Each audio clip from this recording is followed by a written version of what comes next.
para se me ndohet, doktor Besnik e di që na që 20 minuta këna dhënë këshilla, cilat janë esenciale tonat që na ndodhin çdo ditë. Cili është mesazhi kryesor që ju kishte thënë kosovarëve për shëndetin e zorëve? Unë një këshill shumë mirë të keni shumë kujdes në ushqim, mos se trajtoni zorën vetëm si një tup, edhe sa me pak sheqer. Po do me thonë hiç sheqer.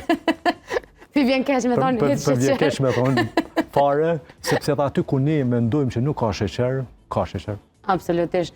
Në miell, në pasta, në orez, në gjitha vendet ku ka karbohidrat. Buka, në gjitha në Kosovë që përdor shumë ka sheqer shumë, edhe sheqer që organizmi jonë merr shumë shpejt. Po. Për këto shkakton probleme të tjera, me melshi. Unë u dasht patjetër doktor Besnik me vetë edhe çështjet të cilat janë përditshme që e kthyn edhe në humor bisedën, po na e praktikojmë. Është shumë e rëndësishme me ditë që praktikat, sado që janë të shishme, janë të pashnetshme, një jetëgjatësi cilësore, ka shumë rëndësi edhe se e trajtojmë sistemin tresh që tha dhe vetë jo një tup, por një organizëm të rëndësishëm. Shumë rëndësi edhe shka unë mund të thëmë edhe për shikuesit ju, janë duke bërë studime shumë të mira kohët e fundit sa për këtë zorës. Që shumë sëmundje vijnë nga zora. Fakt një të thënie që tash veç përvërtetohet që është thonë para shumë vite.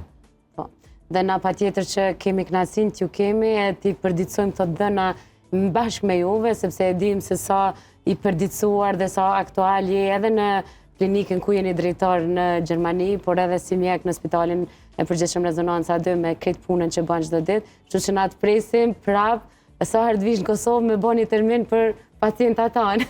Është kënaqësi, kudo që keni nevojë, me shumë kënaqësi jam këtu. Gjithmonë ka shumë çka për me fol bashkë.